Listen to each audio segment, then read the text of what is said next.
Hello folks, Jason Chrisman, JC's Bees, your Central Ohio beekeeper. Let me tell you folks, I'm excited about today's video. Why? Because I've got one of the Lorob Bees oxalic acid vaporizers. And I've had this since February. And the reason I'm just now sharing it with you is I wanted to use it quite a bit before I gave my opinion on it. And I'm really impressed, not only by how quick it heats up, because it has a 380 watt heater. The construction alone is amazing. And that has to do with the construction of this solid aluminum plate, which runs the whole length of the vaporizer. Not to mention, look how compact it is. I mean, I put my hand on that box and I can almost cover the whole box.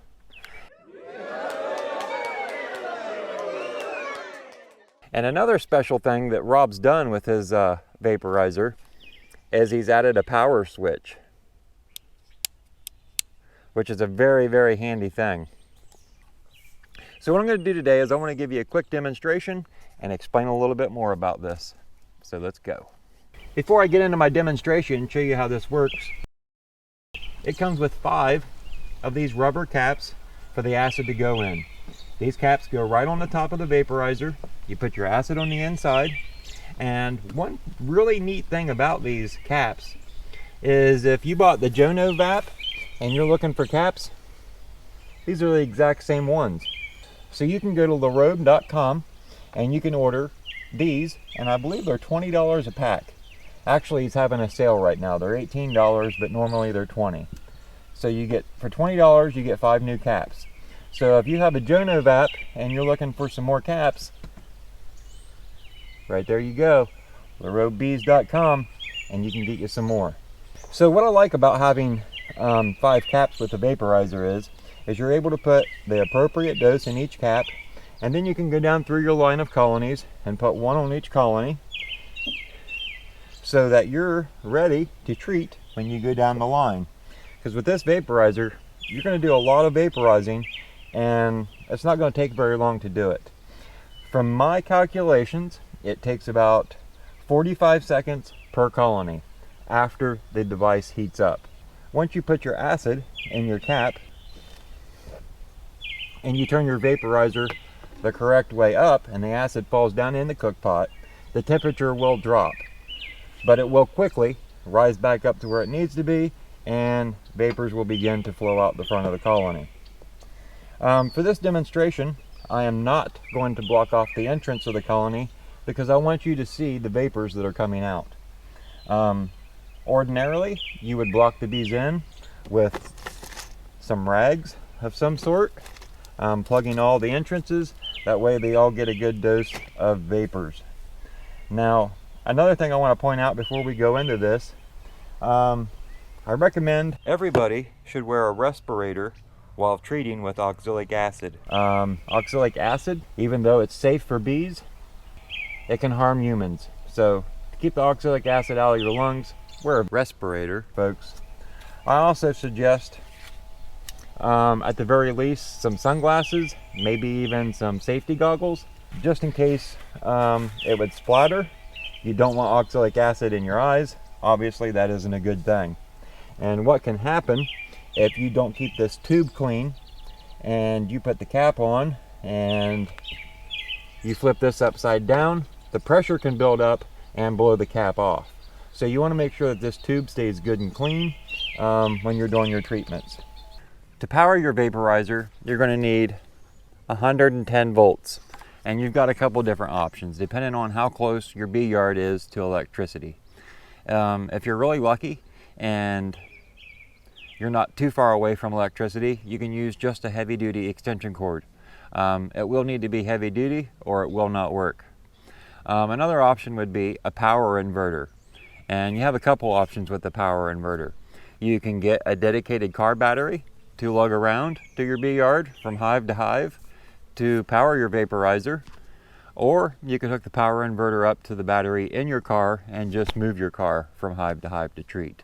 I'd still recommend a short heavy-duty extension cord though, because the vaporizer itself only has a cord that's about maybe 18 inches long. So that's not going to suffice. You will need an extension cord Just make sure it's heavy duty. Another option would be a generator, a gas powered generator, diesel, whatever it may be, and you move that from hive to hive or from bee yard to bee yard, and you will also need a heavy duty extension cord with that option. So there's a few options. If you're going to go with just the car battery and the power inverter, I highly suggest maybe a dolly to make it easier and not have to carry everything around. You can just simply wheel the dolly hive to hive. So those are your choices to power the vaporizer. All right, so let's get it plugged in and we'll let it begin heating up.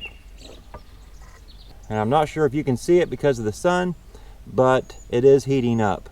The bottom number on the display here is 400, and that is the desired temperature.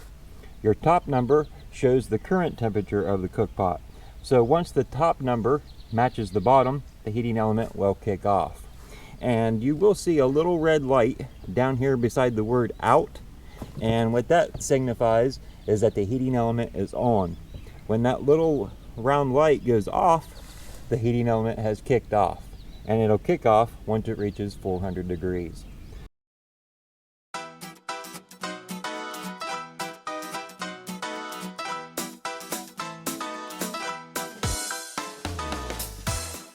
So while that's heating up, now would be a good time to go ahead and get our cap ready. We're treating one 10 frame hive, so we need 1 gram. The heating element just kicked off.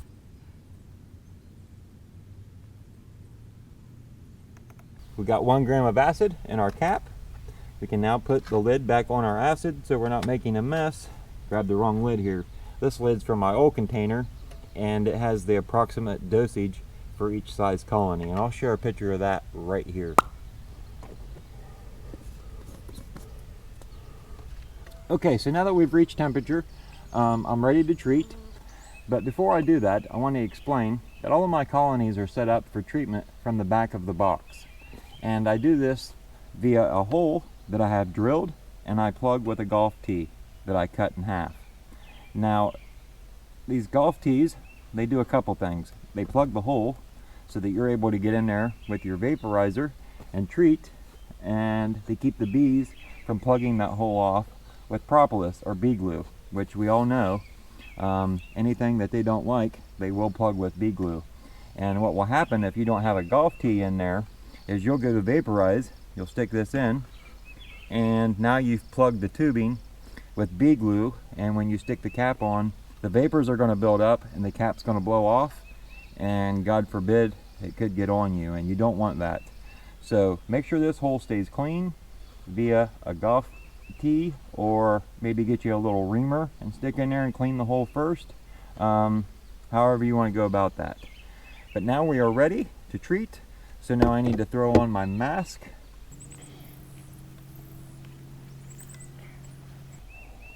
my glasses, and I also suggest a pair of gloves. Now I want you to keep an eye on that entrance when I stick this in there, because you're going to notice immediately start pouring out the front of the hive. Okay, so to stick the cap on, what I like to do is set it on top of the colony, put a little pressure down on it to make sure it's sealed on there good. Then we will insert it in the hole. We're going to turn the wand the other way now so that the acid can fall down into the cook pot, and now you should see vapors.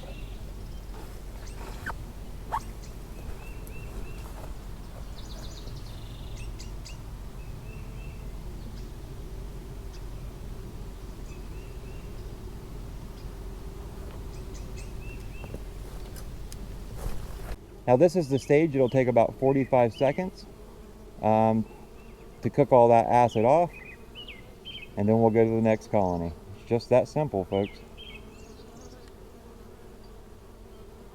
Now you see the bees coming out. This is why you would block the entrance. You want all of the bees to get a good coating of the vapors so you get a good mite drop.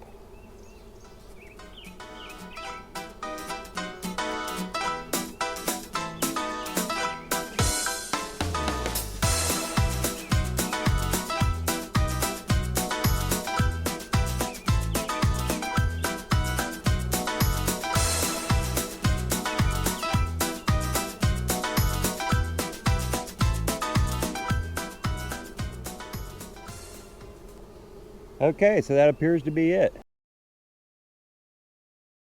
So now we will remove the vaporizer.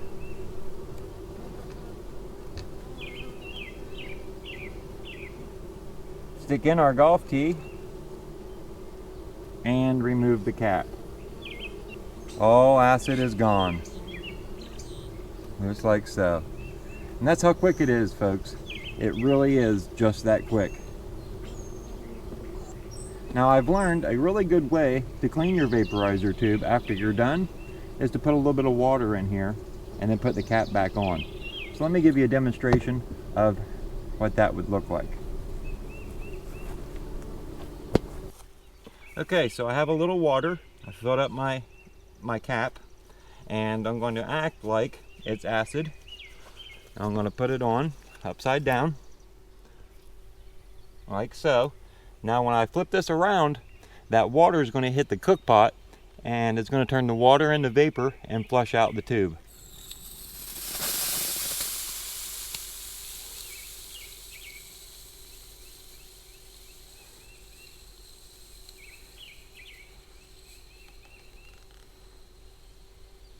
And now you know everything's good and clean. Look how clean our cap is. It's cleaned the cook pot. Everything is good. One thing I want to point out, if you're going to go drill holes in your boxes so you can do this oxalic acid vaporization, I suggest you do it in the bottom board. I see a lot of people drilling holes in the back of their boxes, and I'm going to tell you, I've learned from my mistakes and I'm going to point them out to you right here. What happens when you put a hole in the back of the box, like I've got here, that's glued in? Let me get it out there. Okay, here you can see the bee glue on it. Okay, so we got a 5-frame nuke. It doesn't matter the size of the colony. You can see this hole lines up with this space between these frames, and that works out fine. But what happens is your frames, they slide around. They're not always in the same position. So what happens is if you don't put your frames back to the same side each time you get in it, this hole may not line up. You see how I've got all the frames pushed this direction? That works out with this hole. But when I push the frames the other direction, now this hole is right lined up with the frame. So that's why I say, if you can avoid drilling holes in your boxes, do so. It's going to make a big difference and it's going to make things a lot less hectic. You can actually see that I've got a plastic frame in line with the hole. Now what do you think this is going to do at 400 degrees when it goes in and hits that piece of plastic? It's going to melt it. So you're going to have a lot of extra fumes besides oxalic acid. Not a good idea. So what I recommend you do is drill your holes in your bottom boards. Now I've got a couple colonies, a couple deep colonies. Here's one here. Has a solid inner cover on the bottom because I ran out of bottom boards. And right above the luan in the center of the sheet, I drilled a hole. That's where I vaporize, right there. Now the one downside to the hole being so low, let me just show you. There's nothing there for that cleat to put pressure on to hold itself up. But this vaporizer is made well enough that the tubing alone can support the whole thing. So I would rather do that and let it balance there on its own versus putting a hole in my box and hope I'm missing the frame. So just a little tidbit point there for you, and I hope it's helpful. What size of drill bit do you need for this tubing? Because see, each vaporizer that I've seen on the market has a different size tubing. It looks like a 3/16 hole fits it very snugly. So I would recommend either the 13/64 or a 7/32. So if you're interested in one of these vaporizers, I'm going to leave a link down in the video description. You can go over to lorobbees.com, check out his store, get you one of these vaporizers. Now I do want to say that Rob told me just the other day that the price has increased slightly, and that's due to COVID and getting some of the parts to make the vaporizer. But once this COVID gets out of the picture and everything gets back to full production, he hopes to drop the price back down to where he had it. And I don't want to say for sure, but I think it was $250, maybe $250 and some change, and now it's $274. So if that's something you're interested in, go over and check it out, folks. It's a great product. Rob's a great guy. If you got any questions, any concerns, Rob's real easy to get along with and talk to, and he'll get you on the right track. Now, when you get this vaporizer, it's already set. You have to do nothing on the PID to set the settings. They've already done that. So I guess you can say the quality control at Lorob Bees has done a wonderful job getting these ready to go out the door. I didn't have any problems. It was actually plug and play. Basically, you plug it in and you get to work. I had to do nothing. So think about it this way.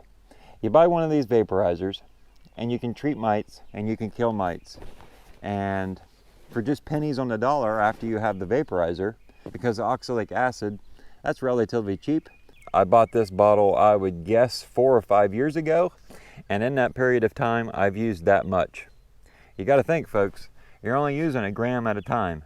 So a bottle like this can go a long ways, and that's why I say you can literally treat for pennies on the dollar after you own the vaporizer. So there you go, folks. That's my rundown or my review on the Lorob Bees vaporizer. Very impressed with this. This will now be my main vaporizer that I use. Absolutely love it.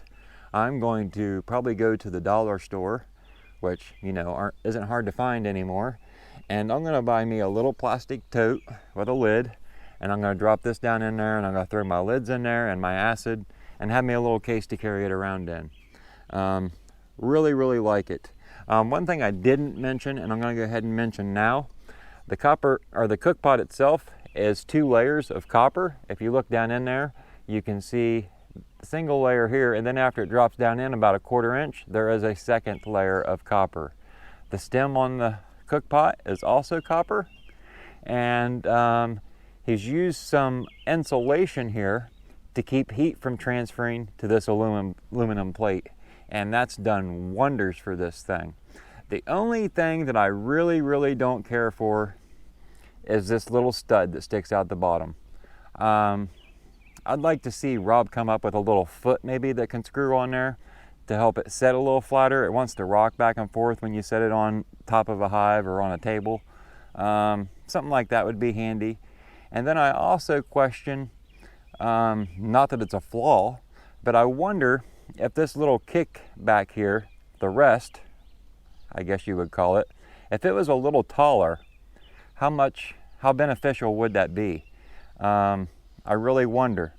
I'm half tempted to make a little plate, put me a couple little screw holes on here and screw the plate on to extend this up just to see how it works.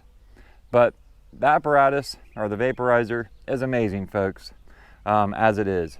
And Rob, like I said, is a great guy, easy to work with.